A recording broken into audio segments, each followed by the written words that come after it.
Walk with me through the cellar door. A storm is coming, Francis. A portal to a more skeptical world. Cellar Door Skeptics begins right now. Prepare for the revolution with your hosts, Christopher Tanner and Chris Hanna. Welcome to episode 193. Man, that's a lot of time to spend on a podcast. But I'm happy here to report that we are back again, and we are here to have a conversation this week about a follow-up to last week's discussion on the Canadian, I don't know what to call it, the Canadian report. And then the minute I say that, I think of, the Octonauts, where they say, mission report. That's what I feel like right now.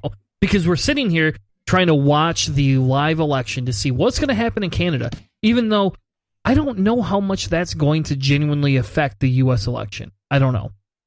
But without further ado, let me bring on the new co-host, not replacing Hannah, but helping to fill in while he's gone, Mr. Buddy the Lumberjack. How are you tonight, sir? Oh, thanks a lot, you hoser. I really enjoy being here. It's nice to take off my mittens and warm my hands around a fire instead of just sitting outside in my igloo all day. And how cold is it there right now? Crap, I don't know, actually. My phone keeps telling me that I'm in Toronto, which is on the other side of the country, and they have wildly different weather than we do. I think it's hovering around the freezing mark, I want to say. Allegedly, it's like 5 degrees Celsius here, and I'm not going to bother doing like a Fahrenheit conversion for that because I think it's low. I don't know. We're only a few degrees above freezing. That's like 40. Oh, there you go. See? 40 degrees. Who's stapling? Oh, that's me. Stop. I say, yeah, I hear somebody stapling. I don't know what that is. I'm having flashbacks to being at my office, being like, what's going on? It was this stupid fucking pen. My bad. Anyway, welcome also to the show, Boyce from Mindful Skeptics Podcast. And no, I didn't get the name of your podcast wrong tonight. Outstanding. I'll leave the stapler alone. Anyway, fellas, welcome to Cellar Door Skeptics. Thank you all for joining us. So tonight's going to be kind of a freewheeling episode. I have some loose topics. I think there's some interesting things that have gone on. For example, Boyce, you actually went to the Democratic debates in Ohio, which I didn't know you were going to do, but you did, which seems kind of crazy to me. Like, you drove all the way the frick out to Ohio to see these people debate garbage in front of garbage. But it's kind of fun because, we're going to get to talk a little bit about that tonight and your experience. And, Buddy, you have the Canadian elections going on live as we're recording this tonight. So the best part about this whole thing is that we get to actually, like, if randomly Buddy cuts in and goes, what the fuck? It's because something happened and the Conservative is now winning. That has to be what it is. Well, it is 12 after 9 Mountain Standard Time. The Liberals are leading by about 15 seats. It does not look like it's going to be a majority government. No, which is crazy, right? Though I was reading some of the predictions online, and there was a poll that kind of went on, and the poll that I was reading was essentially talking about the fact that they believe because of the whole black brown face incident with Justin, that's what's affected his whole career. And I honestly cannot imagine that's got to be the biggest deterrent here. But I don't know. I mean, maybe it is. It's actually not. It hasn't helped. We saw the same thing going on between Clinton and Trump, where Clinton, there was enough history and gray area and misinformation that had been spread that Trump really just got to harp on that and sit there and say, oh, no, you're going to go to jail. And but what about your emails? And sit there and just kind of harp on those key points. With Trudeau, all they've really been able to point to is just, brown face. And while absolutely despicable, their fan base will only get excited about that because it's the Liberals doing it. Had it been somebody from their camp doing it, they would have gone out of their way to try to downplay it and just act like it never happened. So I don't believe that there's any reason to suspect that's impacted the election enough. I just know that the entire Conservative campaign has been run completely on, well, Justin Trudeau sucks. Justin Trudeau is a duty head. I think I sent that one out. That's kind of my favorite meme. I sent it to a friend of mine who's complaining about Conservative friends of theirs yelling at them or whatever, and I was just like, here, just here, laugh at this. This will make you feel better, and it has sparked joy, as Marie Kondo would say. Duty head. It's kind of been my go-to. But what is I'll send you the link because this is a very, very recent development. And this has kind of been sitting in the back of my head for the last 2 days. There was a video clip of a rally for the Conservative Party with leader Andrew Scheer, as I talked about at Tedium last episode. And at some point he was talking about the corruption in Trudeau's cabinets and all of that. And all of a sudden the crowd started to chant, lock him up. And the headline only really focused on that, and like that's deplorable enough as it is. However, Scheer, you could see, was visibly like, I don't know what to do right now, because he was genuinely caught off guard by it. And then he tried to actually change it from lock him up to vote him out, which I thought was really interesting, because this guy has run his entire campaign on Trudeau's the duty head, mic drop smirk, and that's all he's been able to do for the last few. Well, let's be realistic. He's been campaigning for months, even though the official campaign didn't kick off until like a couple of months ago. But for him to like see the Trump-style politics going on at his rally and then recoil from it, I was just like caught off guard, because I'm going, well, this is what you've been doing. You've been whipping this up. This is on you. But I'm really hopeful that it means that maybe, just maybe, he sees a potential problem with that style of conservatism. I'm not hopeful, but I want to operate with the principle of charity. Yeah, I don't know, and I think the interesting part here, right, is that you're seeing very similar, actions to what's happening right in the U.S.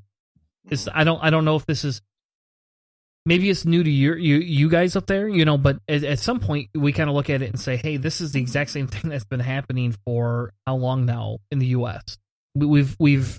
We're seeing people give false information, people using fear at rallies, and it's just kind of funny because to some extent, if that's the worst shade that they can throw, I mean, come on, do we have other things that we could be talking about, more important things? And I don't know. To me, it just feels very, very sad that if people take that at a face level for politics, I don't know what to tell you. We probably don't have a way of recovering from this for a while. No, this I think is just kind of the inevitable outcome of the fact that smear politics really started to become a big thing. I mean, people started to realize, well, I don't have to be the best. I just have to be better than these people, which kind of reminds me of the analogy of, if two people are running from the bear, you don't need to be faster than the bear. You just need to be faster than the person you're with. And There you go. I find that to be utterly despicable, because then it really sets the bar super, super low for how good of a politician you can be. And it really opens the floodgates for corruption. Exactly. And that's the thing here, right? Is if we don't have if we don't have a way of fighting this corruption, if we don't have a way of getting back and making sure that these politicians understand that, hey, we're serious, we don't really want to have this conversation about these different things, but if that's all they want to throw in front of us, what do we do? You almost have to remove like a whole sect of politicians to get rid of this mentality. And the problem is that if your baseline feeds on that, what else are you going to do? I mean, again, you can look at my Facebook page. I'll post, and I'll have more Trump supporters come out of the woodworks than I have this. One of them, the funny thing is going to come on Boyce's podcast, and I will encourage you, Boyce. Maybe you should say, hey, Chris, you want to join me? I'll be happy to come on and kind of tag team this with you, because I will tell you right now, while he seems reasonable, not only does his audio suck for recording because he has really bad. He recorded a debate in his car. I had him on to debate some other guy, and he debated in his car. He's really good conversationalist, but he is definitely not very good at staying on topic, and he does not like it when he moves the goalpost and you call him on it. He can't stand that. Perfect. That's my favorite. Staying on fucking topic. But if you would like there you go. If you want some help, I'll be happy to come on and co-host with you that night. Just for the fact that I've had him on, he debated another guy, and I had to step in and like moderate the debate. And I think it's episode, I don't know, what am I at, 193? I think it's episode like 150 or 160 this guy comes on. And again, I'm not going to tell you he's an awful person because he's a really nice guy. He really genuinely is. But he ended up reneging on a bet. Like he basically, him and this guy, he basically offered this guy to come debate him on Trump. And then he essentially said, well, I'm going to offer X amount of dollars. Well, he's never paid out that dollars to charity or to anything else. And so, like, the funniest thing is he did this. Following his leadership. You're right. He is. That's very true. Trump reneged with Elizabeth Warren. She took a DNA test. $1 million. Pay up, fucker. Yes. You're right. There you go. It's the same thing. And he never really came to it. And then, like, he tried to argue about it. And then this guy ended up getting pissed off. And I was like, sorry, I don't know what you want me to do. Like, I don't have this in writing. So, you know, what are we going to do? Sue the guy over $300? You know, like. And we even tried to come to an agreement where you could just donate the money to charity. Like, it doesn't have to be Planned Parenthood. Let's find a neutral charity we all agree on. Because there is neutral charities out there, for Christ's sake, that we can all agree on this stuff on. You know, It's not, I don't know, it's not unreasonable to find a charity we all agree on. And it just, it pittered out. And I didn't have the energy to argue with the guy. You know, it's like, whatever, you know, like, sorry, you know, we'll call you out for what you are. We called him out on the show and called it a day. Like right now, I have a Trump supporter coming on, and then I have a hardcore like Bernie or bust, or I'm not going to vote guy. Like he'd rather burn the whole country down than not if Bernie don't get it type of thing. Is he white? So, sorry, I'm sorry. Nice. I'm sorry. Like, I'm sorry. Must Bernie or bust. Any Bernie or bust person that like is, if it's a white male, I just see. Is it? I'm sorry. I have to dismiss them because it's just kind of like I'll be honest, and we could get into the first time, but we could talk about Bernie's speech this weekend if we want. And I know you're a Yang supporter and all that, but Bernie's speech was very moving. I love Bernie. And, you know, like it helped me reinvigorate me, right? I mean, like now I'm kind of looking at it going, you know what? Bernie's a little bit more in my corner. I really think he's very articulate. I love how he can speak. I liked his message. You know, and I posted that, and that's where you got into that debate with that Republican guy, right? Or I don't even know if he's a Republican. We just call him a Donald Trump guy. That's just what I'm going to call him. Like, there's a different sect, right? I call it You're Trumpkins. Republican? Trumpkins. There you go. That's a great word. That's a new name of the episode, Trumpkins. Oh, it sounds like a horror movie. Oh, my God. Oh, man, it's even worse. Trumpelstiltskin. Oh, man, way to take it to the bank, buddy. It's just, I got to bring something to the show. but it's amazing because you say Bernie and people come out of the woodwork. But it's weird because the other side is the same way. Like, I have another friend, and her and her fiance, I mean, they're hardcore Bernie fans, and we've met them. They're atheist community people, like, and we've talked to them before. And it's like, well, what about Elizabeth Warren? Nope, only Bernie. We got to vote Bernie. It's like, well, are you going to vote outside of your party? Like, are you going to vote a different person if Bernie doesn't get in? I'm right along there with you. I'm borderline Bernie Elizabeth Warren right now. Like I won't lie and say I'm on that edge mark. But if, for Christ's sake, if Andrew Yang was the one that get the nomination, I'm not going to not vote against. I mean, the only one I can't really stand is Tulsi Gabbard, and I really don't like Biden. Wait. Let's fix it. You're horrible with names. Tulsi Gabbard. There you go. Tulsi Gabbard. Tulsi Gabbard. You're way the fuck off. I'm sorry. Speak much. Yeah. Oh, Foutois. You know what that means, Keith? I have no idea. Fuck you in French. Boutois. Foutois. Anyway, let's move on. But you know, it's weird though that Bernie or bust crowd. You know, like I don't I'm confused at why people think that. And every time I hear a white male is saying Bernie or bust, I just sit there and say privilege. Like, I don't understand how you don't understand you have privilege if you have the ability to say that. You know, Yeah. I don't get it. I support Andrew Yang, but I'm not dumb enough to say I won't vote for anybody else. I mean, all my eggs are in this basket, but if things come to pass, I'm not going to vote for fucking Trump. I'd rather vote for a goddamn lump of turd on a sidewalk. At least it can't hurt nobody, you know? Doing nothing is safer than doing something with Trump. That's fair. Yeah, that's true.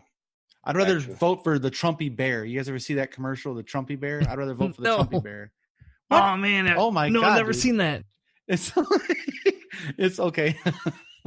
Oh, God. It's an actual thing. It's called Trumpy bear. You've got to look it up. Look it up right now. It is worth the Google search. Trumpy bear. Oh, no, didn't it end up taking off? Like, it was one of those things that became really, really popular, even though it was just a parody? Yes. Oh, man. They actually sold those dumb sons of bitches. It's hilarious. And it even came with an American flag stuffed inside of its body. Like, you pull it out, it's stuffed with an American flag. Oh, Jesus. It was this cult. That's good. I'm definitely Googling this tonight. This will be part of my nightly exercise watch. Dude, I want to see your face because you're just going to crack up so bad. I'm telling you. We're gonna need to do a live reaction here. We could do that. We could do like an after show for Patreons only. How about that? With live react. Trumpy bear. It is classic.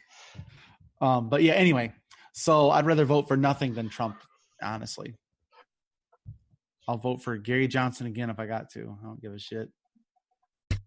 Why would you do that? Why would you not vote for Hillary before Gary Johnson? Oh, fuck. There's no way in hell I'm voting for Hillary. Nope. All right. Hey, I think we found a new conversation to get into. So I'm sorry, but yeah. I'm gonna we're gonna identify this. To me, this feels like a Bernie or bust moment, though. Let me just I'm gonna call you out a little bit. I'm gonna drop some shade. We're gonna have this conversation because if you vote for Gary Johnson, it is definitely not a vote for Democrat. No. So not help for a me corporate Democrat. Yeah, I get that, but So go ahead. Help me understand how that's any different than my rationale is this is 2016. I'm talking, not now. Like, I'd literally vote for a fucking chair before I'd vote for Trump. But I'd actually write in a four-legged chair, like the word four-legged chair. But when it was Hillary and him, I was just like, I can't, because they're both fucking corrupt as they come. There's so much dirt on both of them. Hillary is a proven liar. Trump is a self-proclaimed liar, a professional con artist. And I felt like Hillary is as gangster as they came. And she's still showing her true colors today with that shit. These smear attacks she has on Tulsi Gabbard, was just like calling her a Russian asset is fucking classless and factless. And so I have a real problem with the Clinton Foundation and the whole corporate Democrats fucking over Bernie. I won't forgive the DNC for that shit. Okay, but I'm going to stop you a second and say, is it worse?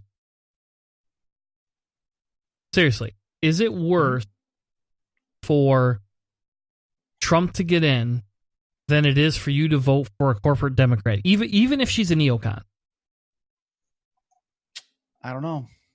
And we didn't know anything. We didn't know what Trump was going to be. Let's put it that way. I disagree with you. For him. I'm sorry. I disagree with you on that. I have to disagree with you hardcore.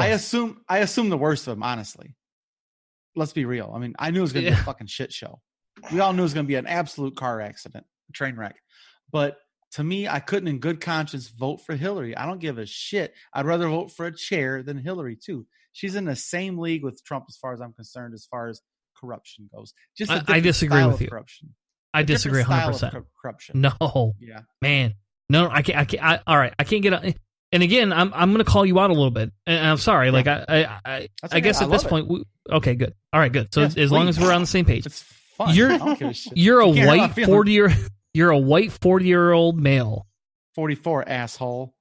44. All right, fine. So you're a 44-year-old male. Most people want to be younger. Nah, he don't. Boyce don't care. But Boyce don't give two shits, obviously, because he obviously voted for Gary Johnson, so he really doesn't care. But Scorched exactly. I'm sorry though. Like and again, I don't want to.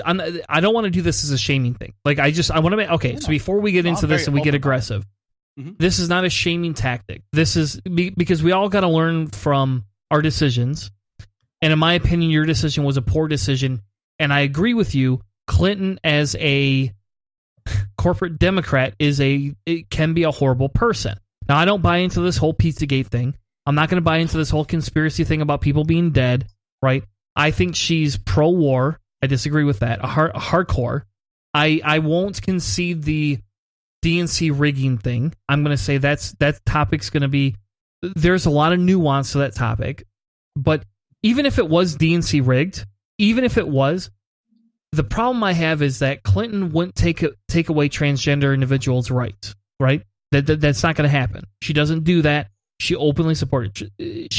Clinton's not going to take away Planned Parenthood. She's not going to reduce any of those things that go to the basically lower income people that have to use Planned Parenthood for family planning.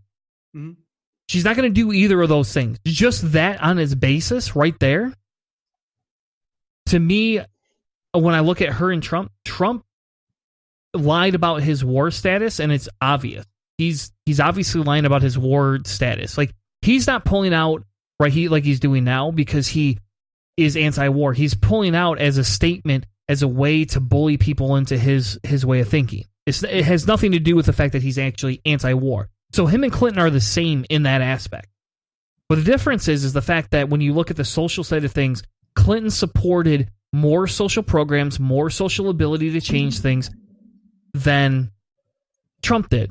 And the problem I have is the fact that we allowed somebody that puts people on the Supreme Court that will disagree with our opinions 90% of the time. Yeah. And to me it feels like you look at privilege and you just said, well, hey, because it doesn't affect me as in the same way, I have the ability to stand up and say, fuck you, because it doesn't harm me. But there's a lot of other people out there that it does harm. Yeah, I can see a rationale on that. But in the moment, for me, it was more of an emotional vote than it was a critical thinking moment. I didn't look too far, I guess you'd say, where to me, to not vote is a crime as far as I'm concerned. And I couldn't vote for either one of them. I can't support either. They don't represent me at all, or anybody that I know. And when Hillary Clinton said, we came, we saw, he died, ha ha ha, fuck all that. No way in hell I'll ever give her my vote. I don't give a shit. Satan versus her, fuck it, Satan's got my vote. Not literally, but I was gonna say, because Satan's kind of a cool guy. I'm not gonna lie. Yeah, well, Satan would be less dangerous than Trump, honestly. But that's the thing. Trump is obviously a psychopath. I just feel like in that moment, Hillary is just unelectable. Okay. Again, I feel like they just fucked Bernie so hard. It was an emotional vote for me to say, you motherfuckers, here's the guy that could move us forward. And you guys still, I felt like, so in my own head, he helped pay her way for her husband to become elected. He was a financial donor for the Clintons. He donated to their whole campaign. And before him, he's a Democrat until he needed to be a Republican. And Hillary did not support same-sex marriage until she wanted to run for office, until it became politically savvy to become trending with the fad of now, and she brings hot sauce in her purse. I found her just to be very disingenuous, the whole thing, untrustworthy. And so not voting, so here's my end, I'll end it here. So not voting is a crime in my eyes. If you don't vote, man, it's just, come on, man, please. And to vote third party is to say no thank you to the parties, not to the person. It's just to say no thank you to either party because they both fucked up on that moment. 320 million people, these two assholes, we fucked up. Something's wrong with our system. So Again, I didn't vote for Hillary. I voted against her and Trump at the same time by going third party and saying, fuck both these systems. They're fucked up. And I understand the implications for others that have way more to lose, especially people serving in the military that are transgender specifically, because I'm a veteran. I thought that was just gross. But, that's hindsight. So. Okay. So, and that's fine, right? So, okay. You don't have to defend your position from before. The question becomes now that you understand and you can see the atrocities that that the Orange Cheeto Man has created. I won't be doing that again. Yeah, I won't be doing that again for sure. See, and this is where I disagree with some of the. I guess I'll disagree with some of the very hard lines, right? And this is where I'm not. That's why I'm not a Bernie bro, right? I couldn't been a Bernie bro back then. I can't be now. I agree with Bernie a lot of the time. I really, really respect a lot of his conversation. I mean, if you look at what he talked about, even this weekend, it's just it's very charismatic, and I don't care. People could say, "Hey, this is some fluff," right? People are going to say that. People will say this is fluff. I got accused of that, and I don't agree with that. But the difference is that I won't judge somebody for a decision they made if they choose to continue to look towards a better alternative, right? Mm-hmm. Part of our show is being skeptical. The difference is that, maybe you and I may disagree 2.5, years ago in this. But the difference is if you're looking at it now saying, okay, hey, I understand maybe I made a mistake and I'm willing to change that. I'm all for you supporting Yang now. But I'll tell you the same thing. If Talissa or Biden for some way get the bloody nomination is, you tell me how I can consciously, as a moral, rational person now, vote against either of them to put Trump in office. And I know this is this classic, argument of why we need a more than one party system. But I mean, we talk Canadian politics here for a second too, in a second. And look, Buddy's going to tell you the same damn thing. Look at all the votes that are coming in for the two major parties. Yeah, they got a 4 fucking party system, but to some extent, who gives two shits? Because no fucking offense, but their 4-party system is only so beneficial because 2 of those parties are getting 80% of those votes. I looked it up. It is. And so now we could talk about a 4-party system. We could talk about having more parties. And I agree with you, boys. We need that. I don't agree with Gary Johnson ever. The only thing I agree with Gary Johnson on is legalizing drugs. But we don't agree on what you do with the money once you legalize it. So exactly. I agree 100%. Let's let out non-violent offenders. Let's legalize every single drug. Let's start regulating all that shit. But we're not going to. I'm going to say you need to tax this, and I want the tax money to go to benefiting those who have addiction problems, those who have issues, those who are put in harm's fucking way. I mean, look at the people that were over in Afghanistan, right? I'm not going to say it's right for them to do heroin or do any opiates over there, but when they come back as veterans that served and protected our country, they shouldn't be told, well, we think that's illegal and therefore you should go suffer. We should be fucking getting these people help and allowing them, for Christ's sake, to actually understand if they have an addiction, how they can fix their addiction, and let's support these people. And I'll agree with you, Hillary has never been that person that was this big person that supported that. Biden's not going to be that person that supports that. Talissa's probably not going to be that person that supports that. But I'm telling you that all 3 of those are 100% better than the Cheeto Man. Mm-hmm. Oh yeah, for sure. Mm-hmm. Yeah, Anyway. I'm blue no matter who right now. There's just no fucking way. Yeah. I mean, I never thought I'd say that because I'm not registered Democrat. I'm not loyal to either party. But Jesus, we have to stand up against something, if not for something. And so, to me, I have to vote against Trump, no matter what. That turd, if he's still there, has got to go. Yeah. Look at it in business terms. And I always reference this, maybe that's because that's the industry I work in, right? But if you look at it in business terms, you talk about the Pareto rule, right? 80-20. Typically, 20% is 80% of the issues. How do you fix 80% of the issues? By finding 20% of that problem. And it'll fix 80% of those issues, right? And the problem is that you and I are going to be in agreement that, okay, I won't agree with you that the election was specifically rigged, right? I'm not going to agree to that right now because I think that's a nuanced discussion. But I will agree that there was a lot of issues in there, and I will agree that Bernie definitely did not get a fair shake. And I will agree that I feel Bernie would have done a lot better in the public eye than Hillary, and that I do feel that it looks like she was given her time in the sun because the Democratic Party wants to say middle of the road to semi-conservative. I don't agree with that. Well, you should know me. I'm way fucking far left, man. like I'm pretty damn far left for an individual. Mm-hmm. But the difference becomes when we bring it all home and have that rational talk is it doesn't matter what we do if we don't support the 80% problem, which was Trump getting in office. Mm-hmm. We're not going to be able to fix anything. Well, and I'll be honest here. This is the first time I'm going to vote as an informed voter, a truly informed voter. I was an informed voter. I never paid attention to a primary in my life. I know how the hell it even worked. I'm like, who the fuck does primaries? Whatever. Just let me know when it narrows down. I'll make a pick. You know, it's that kind of thing.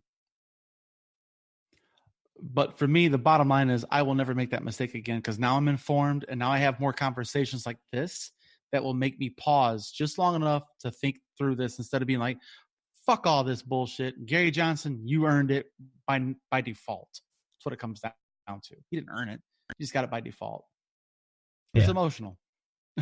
Yay for participation trophies in politics. Exactly. Yeah. It just kind of seems like the best of it. It reminds me of discussion, and I've seen a lot of it because, again, today we're voting. We voted today, and there was a discussion about strategic voting going on one of my Facebook friends' profiles, and he was saying, you shouldn't do strategic voting. I'm not for it, blah, blah, blah. And you should just vote for who you think is best for you. And it's like, that is such a privileged fucking thing to say. I mean, don't get me wrong. I'd love the idealism of being able to know that if I voted for, say, NDP, that there's a really good chance that it would help them. However, having to vote in a system where I know it's dominated predominantly by specific parties, maybe some parties have more sway in other areas, but in my area, my best bet for not getting a conservative voted in was to vote for a party I didn't want to vote for, but that's just the best way to not give them another vote. Because this is the other closest thing to a majority of an opposition is simply because this party has more support. And it's not ideal. It's just better than the alternative. And that's my issue with the arguments against strategic voting. Yeah. But what else do you do? I mean, no offense. I mean, in Canada, you guys are facing almost the same thing right now, aren't you? We are. Now, there are some areas where you're going to see a little bit more support for, say, the NDP or the Green. And if you're in Quebec, then you basically have to guarantee that you can beat the Bloc Québécois, because otherwise you're shit out of luck, to put it bluntly. But otherwise, across Canada, the Liberals and Conservatives have dominated the political sphere as long as I've been alive, at least from what I sort of remember. And, like Boyce was saying, this is kind of the first time I've gone into an election as a better than average informed, or better informed than I have been in previous years. So it's a little different for me, and just trying to think about, how my vote's going to impact the election. I mean, yeah, okay, there are millions of votes and I'm literally one person. But if everybody takes the attitude of, well, I have to vote for, the most ideal candidate, and instead of realizing that there's a lot more at stake than just your ideals, right? And especially when you start to factor in things like your privilege, like, yeah, if the Conservatives get in, odds are I wouldn't really suffer for it. But that doesn't mean that I think that's okay to vote for them. Right. That's the big difference now. Exactly. And the leader of the Conservative Party doesn't have a great track record on LGBT issues. He's also admitted to being pro-life and things like that. And for me, those kind of represent deal breaker issues. Because that's not just like a simple yes-no issue. That's kind of like do I get to see these people as human or not issue? Yeah, which is again goes back to that original discussion we had, about Hillary. It's like she supports certain weird. I guess I don't say they're weird, but she supports certain issues where we, talk about, human rights, but she doesn't support other more political issues, which is what is the conversation piece, it's, I mean, it's kind of funny, boys, because you're not the only one that did this, and I don't mean to pick on you, I don't want to make it this big thing where we bash Boyce the whole episode, but I think what's important is when we learn from previous issues, we understand where we're at, and our goal is how do we come out of this as more informed voters, right? I mean, in fairness, what have you done in the last year? You started a podcast. You YouTube weird videos about Andrew Yang 24/7, it seems like. But I also read every candidate's proposals. That's the exactly. I've read there every you go. single one of them. Yeah. And now you can sit there and you can sit there and say, "Hey, my true candidate is this." Mm-hmm. But I understand I'll make concessions if I have to. Yes. And it's kind of funny because, I have to say my wife is right, because my wife, my wife says things like sometimes whoa, take it easy. I'm an extremist, I'm the guy that says, let's punch every Nazi that walks into the building. I don't care. Take me to jail, do whatever you got to do. Let's start punching Nazis. And my wife's like, well, hold on a second. Do you understand? And it's this whole long debate. But your point's rational to some extent. There has to be concessions sometimes.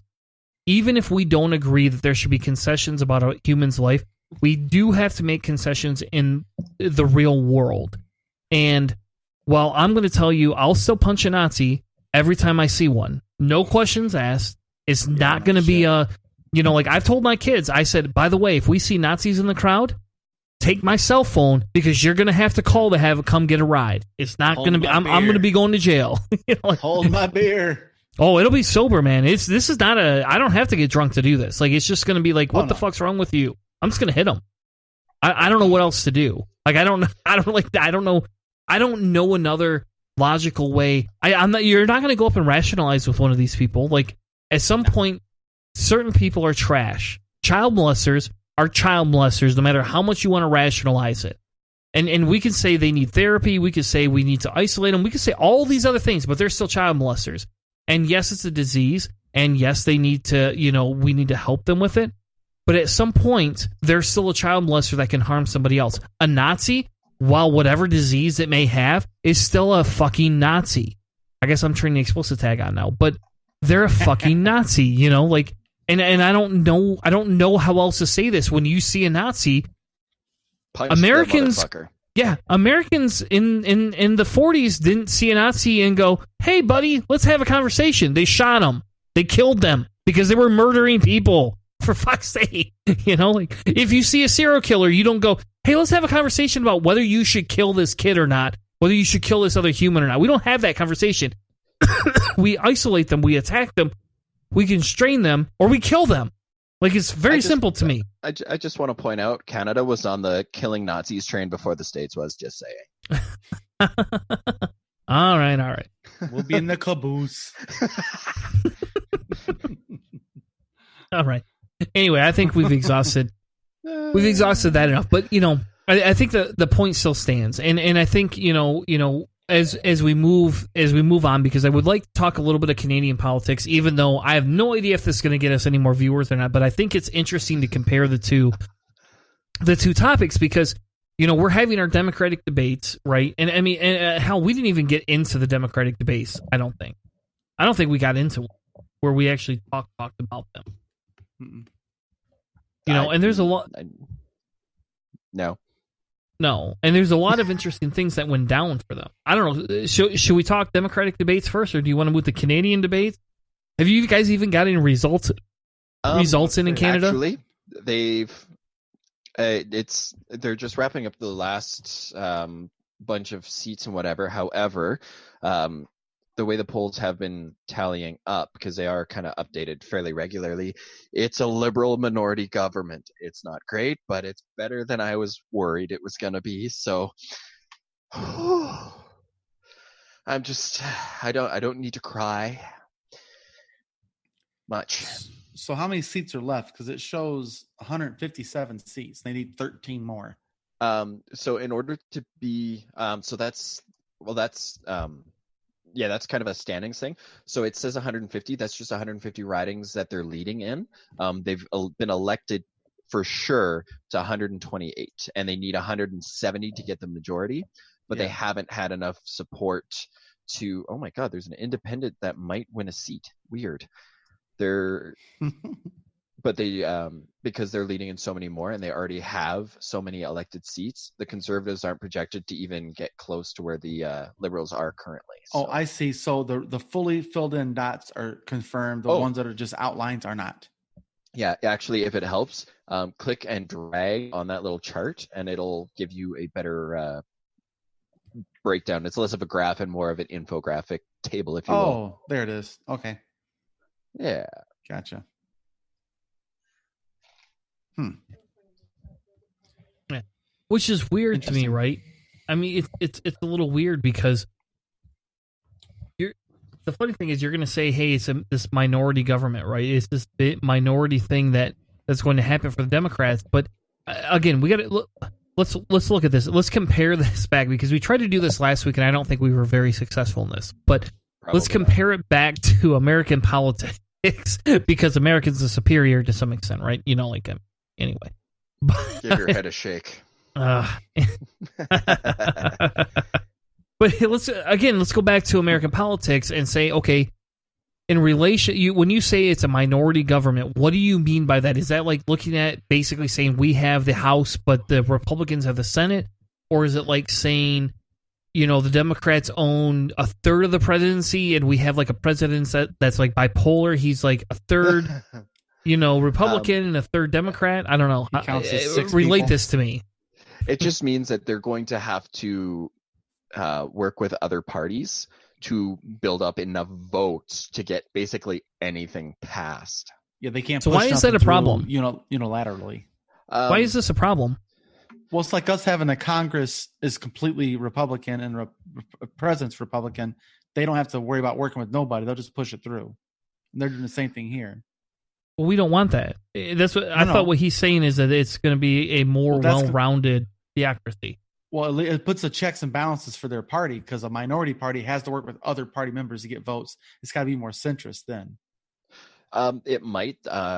Just looking at it now, unfortunately, that might be the route they go. It just depends on how many seats they do win overall, as to which parties they would need to have work with them. And I mean, I can see it being easier for the Liberals to garner support from the NDP and the Green Party. And I'm really hoping if the NDP do win enough seats, then that would mean that the Liberals, as long as they can keep the NDP on their sides, then they can beat out the opposition. Because the Conservatives, I mean, the NDP aren't going to want to work with the Conservatives to oppose a lot of Liberal legislation. The Green Party wouldn't, but they've only got 3 seats so far out of over 330, so they really barely have 1% of sway in the House. But no, if it goes well enough that the NDP has enough seats that they can be supportive for the Liberals, then we'll carry out the rest of this term. Otherwise, we run the risk of going into what might be known as a hung parliament, which means we may essentially end up voting again in a year and a half, because they just couldn't get anything done. Oh. Yeah. That's the rub, huh? So nothing gets done for a year and a half. All right, this ain't working. We got to do it again. More or less. There are more steps to it, and I have my homework this week is to kind of explain the implications of what's going to happen, what could happen. But once I have more facts from tonight's results, then I'll have a better idea of what's going to happen over the next So is there anything to stop the Conservatives, the BQ, the NDP, the Green, and Independents from all getting together to overwhelm the Liberal Party? Fortunately, I can't foresee the Conservatives being able to garner enough support as the opposition. The Liberals would really have to fuck up. hypothetically, yes. I just don't see it really being easy for them, because the conservative platform has always been more about cutting everyone's taxes, and instead of everybody saying, well, no, we want to raise the taxes of people who make $20 million or more, because what we can get out of them is basically the same as the salaries of a few people, not their taxes, the salaries. So we can get exponentially more money out of them.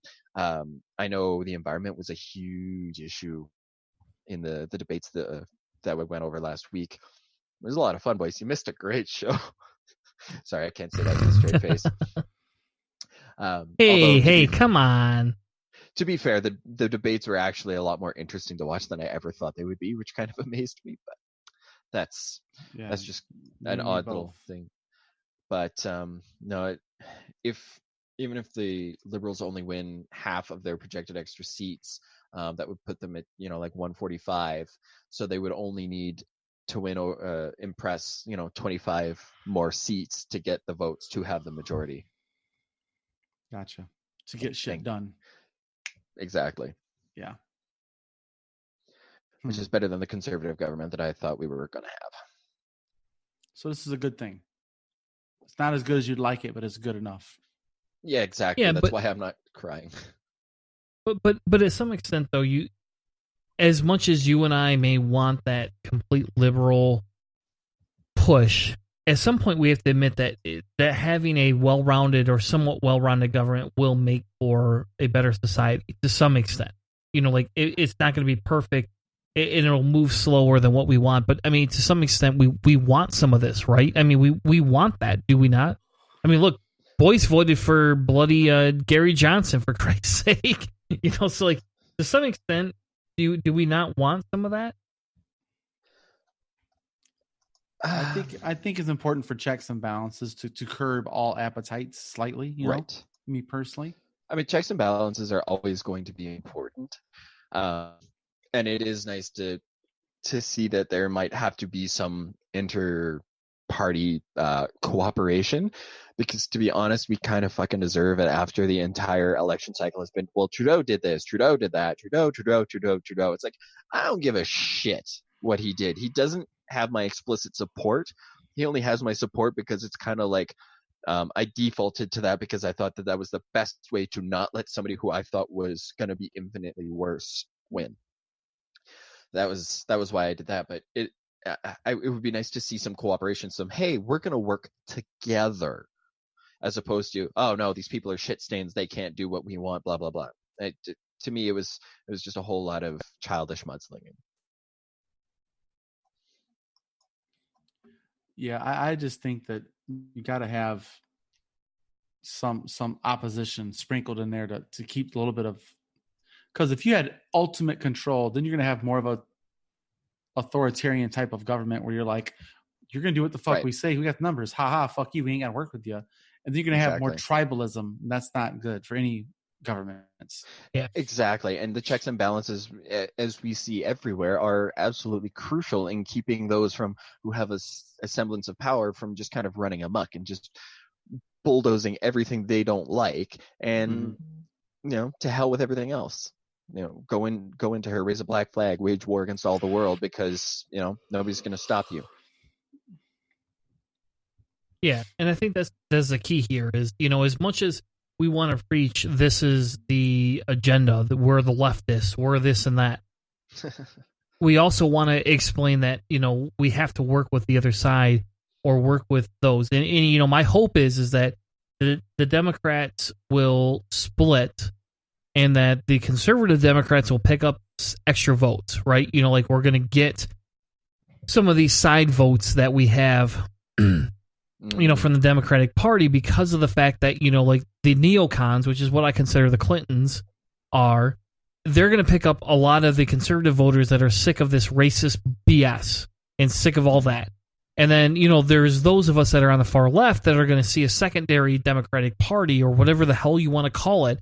And we're going to have a lot more of that humanistic mindset. We're going to have a lot more of the discussions on how we can make everybody truly free, even if we have to restrict people's ability to earn billions of dollars.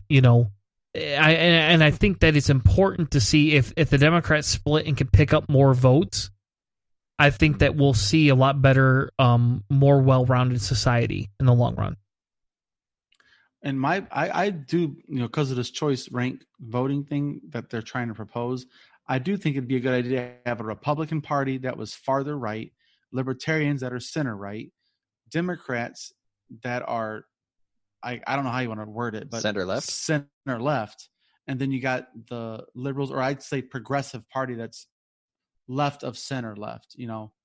I don't want to go. I personally don't want to see it go too far left. We'll wind up this weird little concoction of fucking you can't say shit and controlled speech is what I don't. That's what I'm against, is controlling speech.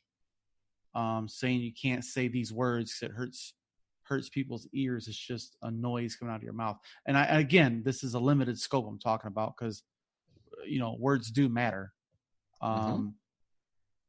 But like I said before, I didn't necessarily agree with censorship of any sort, good or bad. I don't believe in censorship. So I'm a little more libertarian in that regards of freedom of expression, even if it hurts your feelings. But you got to deal with the ramifications of it. And that's also in a limited scope. It's not like you can't go to work and say that shit. You should lose your job, clearly. But I think in general, freedom of speech should be free, but it does come at a cost, unfortunately. I don't think that's unfortunate. Well, it depends on the situation. I'm with you, Boyce, in the whole being against censorship and anti-freedom of speech. The problem just comes from the fact that a lot of people aren't educated enough to understand the problems with certain speech, like the social convention against dropping the N-word.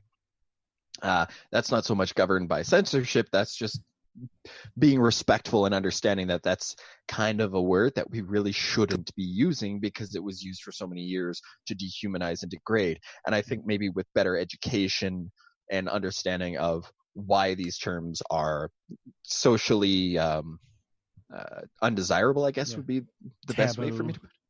I didn't want to go that far, but kind of.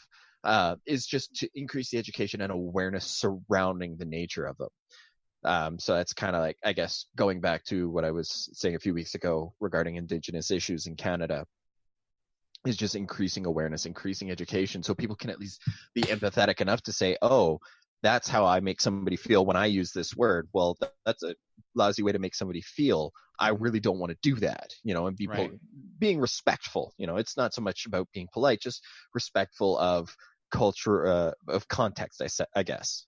Yeah, and we lack that here. Let's be real. We have people just don't give two shits about anything farther than the tip of their nose or the end of their palm. Harry. We have a bunch of dumbasses, just to be honest. But the dumbasses should not be in charge. I mean, it's good to give everybody a say. It just, the problem comes with the fact that whoever's in power also has influence over education, and that starts to become a problem too.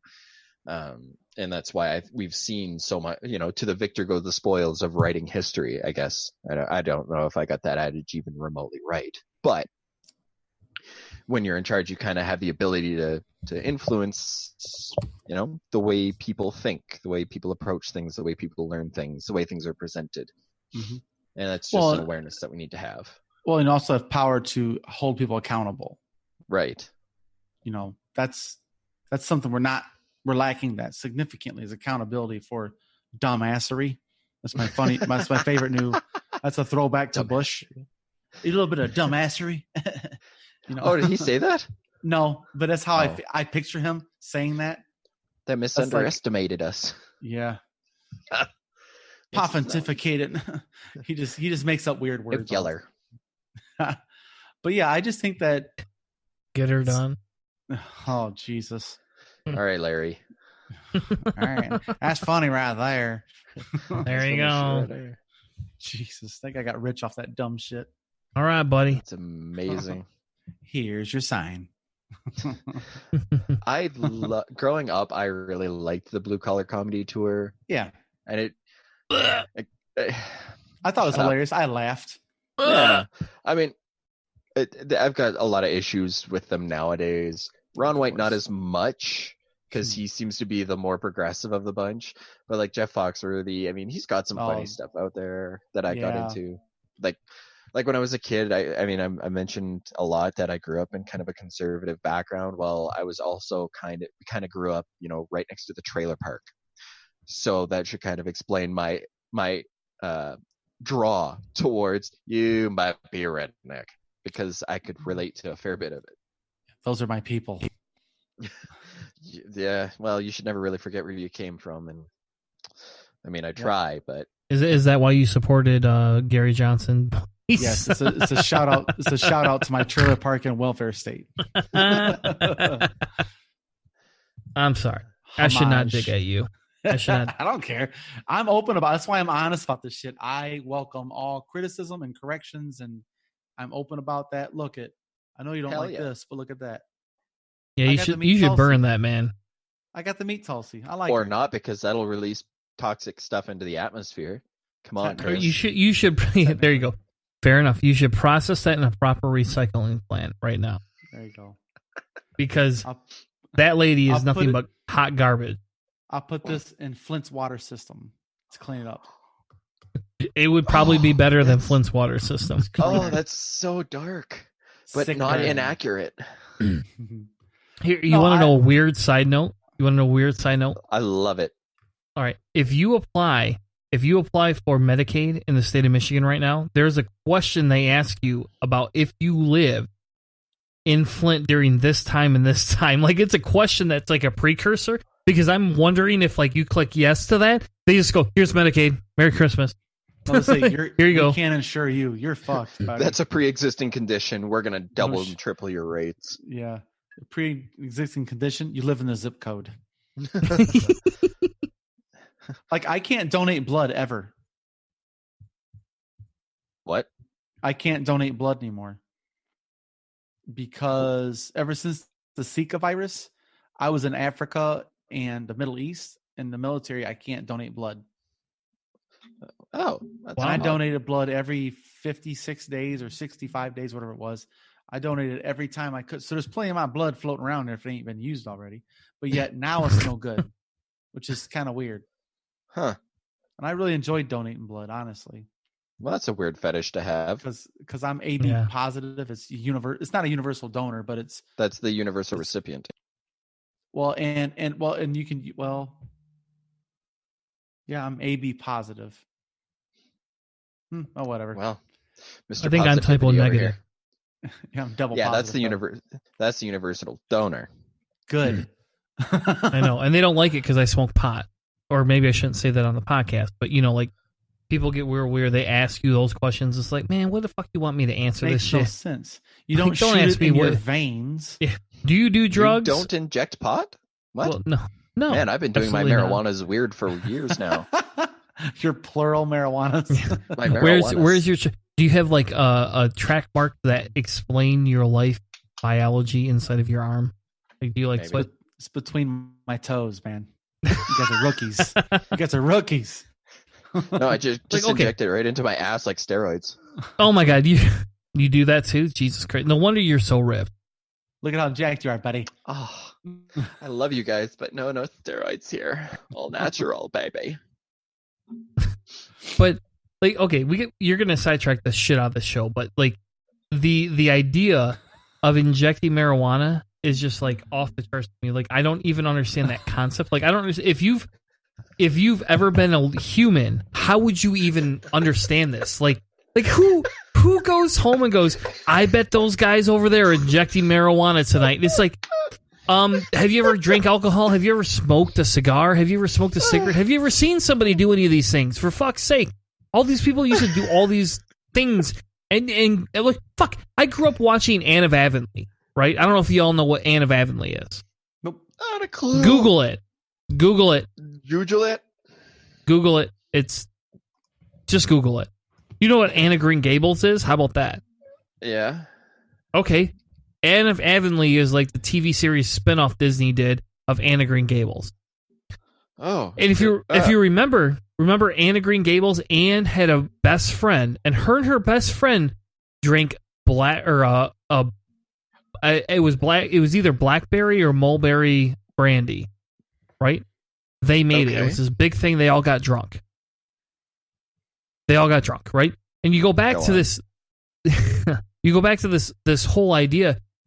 Religious people watch that show. My parents were ultra religious. My family was ultra. We watch this shit all the time. Like, you know what happens when people drink alcohol. You know. And so, like, if you genuinely think people are injecting marijuana when you know it's a leaf substance and you have seen pictures of how it grows, like, I don't know how to help you be a human. Like, I just don't get it. Like, I just don't understand. I don't understand it. You're trying to rationalize something that's irrational. It sounds like Ted Cruz when he ran for human president. I hope you saw that website because that was amazing. Yeah, I did. That's fine. He's a lizard person. Still a lizard person. There you go. That's just one of my favorite running jokes. Is just like, how many marijuanas did you take today and injecting them? Because I don't know. I mean, if you've seen, like, they process it down when they, like, what do? They boil it in, like, alcohol or whatever to get the extracts, and then just inject that. Come on, Tanner. Oh my God, you cannot inject it. It will not work. Jesus Christ. Well, you can't tell me. Why am I having to school you this? Like, this is horrible. You can't tell me there's some fucking hillbillies not trying to inject CBD oil into their shit. I highly doubt that. Dude, if they're going to inject... Dude injected piss in his arm, man. You hear about that? That's fun. No. Maybe he was... We're injecting fruit juice. Urine. The majority of those people are making their own meth, or their own heroin, or their own coke or something, and they're just fucking doing that instead. They're like, why would I do marijuana when I have this? Like, and I'll tell you what, boys, I've never done methamphetamines ever in my life. No. But I'll tell you what, I've seen people that have done them and smoked weed with these people, and the enjoyment they get out of those methamphetamines is a lot different than the enjoyment I get out of pot. So I'm telling you, like, obviously it's a better high, to some extent, for those people at least. And so obviously to some fucking extent, anybody that's ever experienced these things would never go, let's inject marijuana. You would not try that. You just... Like, I'm sorry, like, I'm really befuddled by why this... Skeptics do not endorse the consumption of methamphetamines unless prescribed by a doctor. So let's get this straight. I doubt there's meth heads and heroin addicts sitting around there going, let's get turned up, let's shoot up some marijuana. No, exactly. Nobody would do that. They would look at it, they go, I know if I smoke it, I get nothing. If I smoke heroin, I get this. There's no way anybody's going to go, if I inject this, I'm going to get this. They're going to immediately go, this is better than that smoking. Therefore, I'm sorry. All right, fine. I don't know why we're arguing about this. Are you discussing it? This is funny. All right. Because we've derailed the whole podcast. Like, anybody listening right now is going to go, what the fuck? Listeners, we took marijuanas. Guys, I am sober. Just want to state that for the record. I am sober. And you've derailed our point. You've done it, Boyce. You've derailed the podcast. Oh, because I'm not gonna lie and say my marijuana. My boy, yeah, you haven't because you sober. He got a seat. Yeah, I did shoot up. It wouldn't make a difference. So, thank you. Marijuana? I just be nauseous from a needle, probably. Oh, all right. We're gonna move on from the. We're gonna move on. Like, we're gonna come back to this topic one day, though. I will find a way. All right, your homework this week, buddy, is to find people that shoot up marijuana, and let's talk about the pseudoscience behind it. I'm just gonna find the ways to do it. I don't care if people have or have not done it. I'm looking for the plausibility of it. Take a video and post it on Cellar Door Skeptics YouTube channel, and we'll be fucking millionaires by the end of the week. Because nobody shot marijuana up. See, now you got me back on the whole rant. Hold up, asshole. Oh my God. Hold up. Nope. We're moving on. This is a Reddit thread. It says, "Has anyone ever injected marijuana?" You can intravenously administer THC. A Colorado teen injecting marijuana to get high. There you go, Tanny. Fake news. It's fake news. Was it on CNN? Was it on Fox News? It was on Is it on CNN? Empire News. Never heard of them. They sound like losers. Exactly. I inject my Adderall directly into my colon. Thank you. Okay, that one I'll believe, but marijuana, no way in hell. Or All right, coffee we enema. have Anyway, moving on. we have to move on because I'm not gonna I can't let this go. Like I just don't know how to let this go. So we're gonna move on and talk about something else. So now that we've derailed the whole bloody show, the whole show. Hold on, we got like 5 minutes left. Do we want to like cut back to the we'll like start a new one and then we can move on with the show? Oh no, we absolutely cannot. We're gonna keep moving on because No, because we've only got a few minutes before this thing runs out. We're gonna keep moving on because of the fact, Keith, that there is at least one other topic we have to talk. We have to talk a little bit of Star Wars. We have to, and I'd be remiss to not say that we want to have a conversation just around real quick, just around Star Wars, right? And I don't know why I have to say this, but like for me, and maybe it's a generational thing, right? You know, Carrie Fisher was like the iconic person, right? You know, and it's kind of funny. We look back on this, and I let my daughters watch Star Wars, and they talk about some of the earlier episodes. They're like, "There's not a lot of women, Dad. You know, like it's not this big thing." And I said, "Yeah, you're absolutely right. That's like one of the worst things about this movie." And you know, there's this. I guess there's this podcast that actually goes around and rates movies based on how much they let women talk versus over talking women. So basically like a misogynistic, look at, different movies. And Star Wars fails hands over. Well, yeah. It's like, but it's funny because we watch this and like I've told my daughters like, hey, like we talked through this. It's like Carrie Fisher's an icon. I respect her a lot.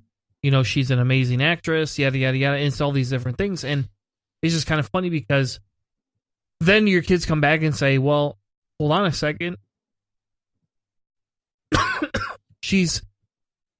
Has she got, why is there not that many more women, Dad? And it's like, well, because it was kind of a misogynistic time at that time, honey. Like, I don't know how to explain it to you, but that movie just unfortunately resonates so aggressively with me, especially when it comes to, we talk about like the Bernie debates or the Elizabeth Warren debates or even the Andrew Yang debates. So like we're rooting for the underdog to take out the major evil at the time.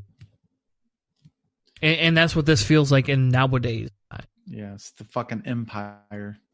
To some extent, that's what it feels like right now. You realize there is like a whole meme thing that they do with Andrew Yang as a Star Wars character where he's what the hell is it called? He's just like he's up against the dark side. What the fuck? I don't know what the hell I'm trying to say. He's a rebel. You should send me that meme. I did not know that. Yeah, I'll look that up right now. You guys go ahead and continue talking. Sorry, I just want to confirm. Are you talking about the Bechdel test? Are you talking to me? Tanner. Oh, what sounds the hell you're talking about? What's the Bechdel test? The Bechdel test is a measure of representation of women in fiction. It asks whether a work features at least two women who talk to each other about something other than a man. Yes. Yeah, actually, yes. And I don't remember the name of the podcast, but it's actually really, really good.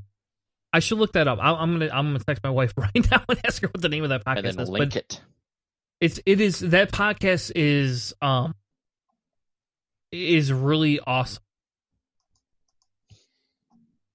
And it's kind of funny because it's called the Bechdel cast. Actually, there you go. I found it.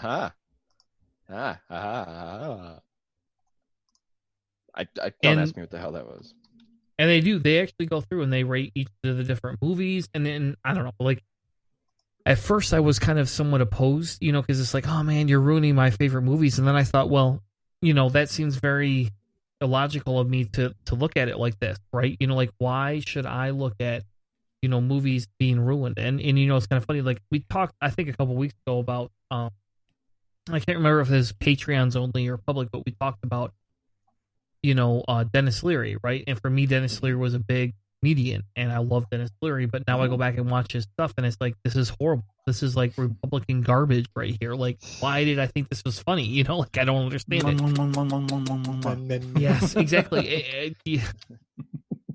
And I still won't say that I love his bit about coffee. And I do like cigarettes. I don't smoke anymore, but I do love cigarettes. Yes. They just don't love you back. No, they don't. But it's just No, awful they because you go haven't. through those times and you look at that, and like Star Wars for me is just like it's just a bigger, different, iconic type movie, because it's a generation. But Right. I think it's unfair to say that it ruins it. Like, I think we can still appreciate some of these movies from our childhood, even and then as long as we're willing to understand and say, hey, there are complications here, but I still overall do enjoy this thing. Like, I don't think that's the conversation that's being had, is that, because it's doesn't focus on these people, it doesn't have this representation, we can't appreciate any of the message behind it. And I think that's where a lot of people that hop onto the defensive instantly, is a lot of people that say, okay, well, whatever, don't take away my fucking movies, don't take away my fucking childhood just because they didn't measure up to today's standards. I was like, no, we're not saying that you can't enjoy them or appreciate them. We're just trying to have a healthy respect for maybe some of the damage they did or some of the inappropriate messages that they put forward, because we can be honest about the good sides of the thing while still acknowledging that there was some fucked up shit about it, right? And so at what point are we saying you can't enjoy these movies, you can't like these movies? I mean, if you watch it and you go, overall that still brings joy, okay, like it makes you happy, all right, but you have to appreciate the fact that there was an issue with it. Like take Revenge of the Nerds. I think Boyce already knows the scene that I'm thinking of. Is the scene where the head nerd, he kind of tricks the head cheerleader into sleeping with him. Like, if anybody were to try to pull that today, there'd be a lot of outrage, and rightfully so, because technically even though after he pulled off the mask, she went, oh my god, that was so great. Technically, that does add up to rape, right? Yeah. And nobody's saying that, like, we're not sitting here saying, no, we need to burn the movies, we need to get rid of the movie because it promotes rape culture or whatever. But we can at least be honest enough to say, you know what? There was a problem with that scene. These are the issues. This is how that scene was harmful to the images of nerds, the images of jocks, the images of women in general, right? Yeah, and how sure. it perpetuated rape culture amongst different social groups. And that, some people have to trick others into sleeping with them. And, sometimes it might work out for the best, apparently, is the message that you were supposed to take away from that. But give it a shot. What do you as long you as never we know. can be honest has always been my takeaway on that issue, is that can we be honest about the problems and the reasons why there's some shady shit going on. I thought he was going to say, we've got Bush. That's the funniest line in the fucking movie. It's been To years me. since I watched it. I was a wee lad. And I didn't have any Bush. So Sorry, anyways, Tanner, you were talking All about Star right, Wars yeah. and Yeah. Carrie Fisher. Anyway, yes. so Carrie Fisher is like somebody, like, I mean, I talk to my girls about, we talk about, living up. Hey, where, like if you need positive female role models, like this is one. My daughters just have not took Star Wars. They find it boring, I think. But They're not your either kids. which way, my son, my one son and I play that card game that is Star Wars, and we enjoy that quite a bit. And it's kind of fun because we'll watch the new movies, and my wife brought up that Bechdel test, Kat, about Star Wars, and we had a conversation about it. And my son's like, I can actually recognize that, and I'm very grateful that some of these newer movies maybe don't have the same iconic feel to it, but at least they're not being overtly anti-feminist. And the newer movies show feminism a lot more. And it's kind of nice, even to your point, even in that aspect, it's opening the door to have an honest conversation with my kid, as well as for him to go, hey, I don't disagree with you, even though he does disagree with me on whether people should openly carry guns and have multiple guns all over the place, but at least on that point we do kind of agree, and it's kind of nice to be able to have that conversation with him to say this is the problematic thing, but we can still enjoy it together as long as we understand that. And it's kind of funny because he said things at our group before. He's like kind of like hey, I don't know if that's cool to say, and they're like, well, why not? Well, my dad taught me this. Mm-hmm. And certain weird things have kind of come up like that, where he's used verbiage I've said, in a meeting or, in our group, and kind of, called out, like nicely called out other people. Whereas I would have been a dick about it. Like, there was a guy there that wears a magma hat, and it's very hard for me to work. No, to our card game thing. Oh, what the fuck? No. I have a guy that does that too, but him and I don't. We just don't talk. We don't. No, they shout. No, we don't have any political discussions in any way, shape, or form. Dialogue. Nope, especially after I found out he went to the recent Trump rally in Michigan. It was very hard for me to continue to have... I mean, and I need him because his role's important to my job, but it's very hard to have conversations with this guy because every time I see him, it's like, you specifically told me you went to this rally and wore this hat and have this picture you sent to me.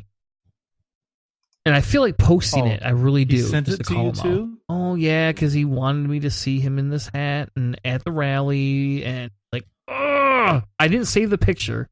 And I probably should have, but I didn't want. I don't want to lose my job, but I don't think he's a bad person. I think like he's just move, he's just a very uninformed. Yeah, it's a subtle dick move because it's like the whole. One day he baited me into political discussion, and I thought he was on the same page as me, and then I found out, oh no, Chris, you were wrong. He's over there. Yeah, he's not just over there. He's over there trying to lock her up. He's on the other side of the pendulum, huh? Mm-hmm. And the funny thing is like his son's military, so it makes no sense to me. Like I'm befuddled.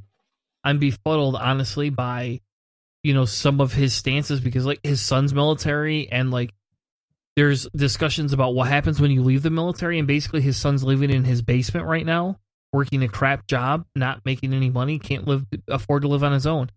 And his son's having a hard time, coping with the outside world. And it's like, well, if we had better services for veterans, for Christ's sake, we wouldn't be at this exact same extent. And it's just weird to hear the little things that he says and what he supports versus, where he's at in his life. It baffles me when a veteran says Medicare for all is a terrible idea, considering they have Medicare for all in the fucking service. How stupid are we?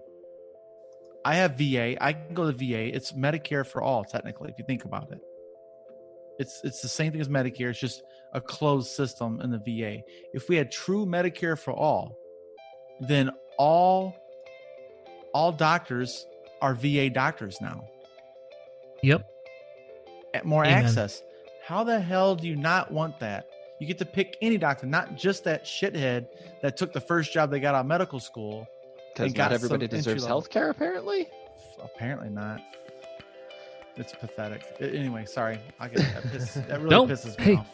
Hey, and we should do a segment. You should do a little bit of research. I'm actually open to having that conversation because that's one of the big arguments where people were very against Hillary was that specific argument about her and how she handled health insurance with the VA this last election. And some of what she said about it, that's actually why I have a few friends that went either Trump or Gary for the pure fact of how she said that.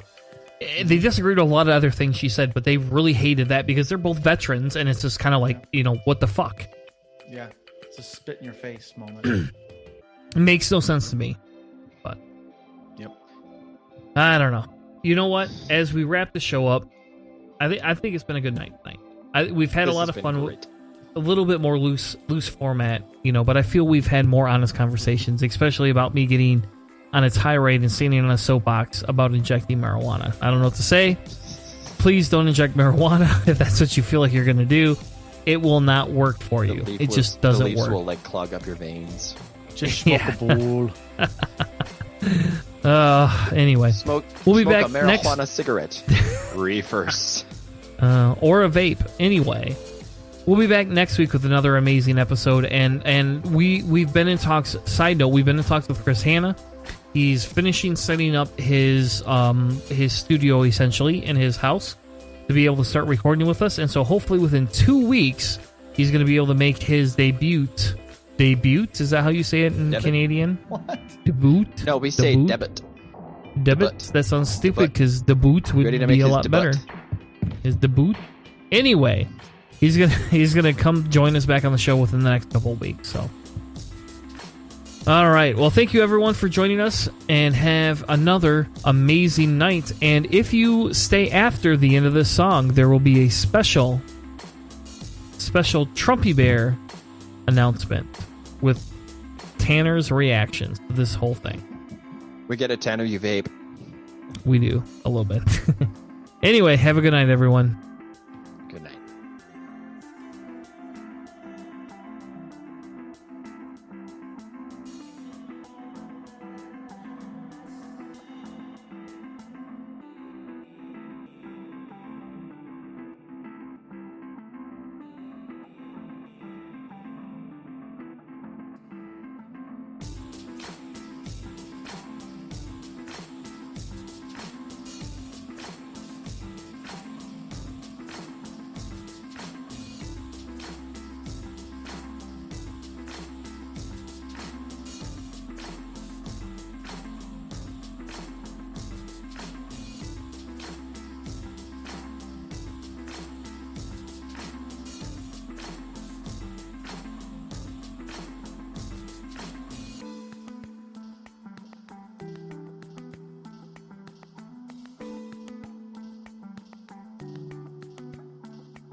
And now, it is Trumpy Bear. The wind whispered through the forest. A storm is coming. You cannot defeat the storm. From the trees rose a resounding voice. I fear nothing. I come. I want this when guy the on my trumpet podcast. Sounds. I am the trumpet's storm, gonna sound. the great American grizzly. Introducing the original Trumpy Bear, the fearless, super plush American grizzly. Trumpy Bear was born June 14th, Flag Day. Just find the secret zipper and pull out the flag Fucking blanket. Flag Day. Then wrap yourself in the red, white, and blue for comfort and warmth. Show your patriotism and proudly display Trumpy on Flag Day and on any American holiday. Trumpy can even honor your own family heroes. God bless America, and God bless Trumpy Bear. Trumpy Bear sits proudly at the front of the motorcycle for Oh my all God, the she's got world a to flag. see, and loves to cruise with his brother. She's got a flag from his proud neck. to have Trumpy Bear ride by my side. Once a Marine, always a Marine. Like the hair. Everyone knows Trumpy Bear loves Yeah. to go to the golf course. When I ride with Trumpy Bear, he makes my golf game great again. Thank you, Trumpy Bear. Why Simply is he style on a his motorcycle trademark talking hair about and golf? place him in his favorite chair. Even the toughest guys will love Trumpy Bear. When America is great, business is great. When business is great, I am great. I love you, Trumpy Bear. I am an Army veteran. I am proud to own the Trumpy Bear, and I will always be proud to be an American. Order the Super Plush Trumpy Bear for only 2 payments of $19.95 and receive a special certificate of authenticity. Don't miss out on owning a This piece feels of like American a history. Order John now Al- for only 2 payments of $19.95. Trumpy, the most fearless Trumpy. bear anywhere. Order now. All right. If anybody wants to get me Trumpy Bear for Christmas, I fucking have Trumpy Bear. Fucking 100%. I will take it and put like a shit hat on. Oh my God, and he's got an American flag on his sleeve, like a fucking Nazi flag. That's fucking awful. That's like subliminal awfulness right there. Oh There's my a God. website. Oh, there is. It's a whole thing, man. I love you, Trumpy Bear. Oh, And doesn't it play music and shit? yes, it's all over the place. It's all John Oliver-ish. Mm-hmm. Well, there you go, folks. There's our after show about Trumpy Bear. Anyway, thank you for staying tuned. We'll be back next week with another amazing episode of Cellar Door Skeptics. Thank you all, and have a great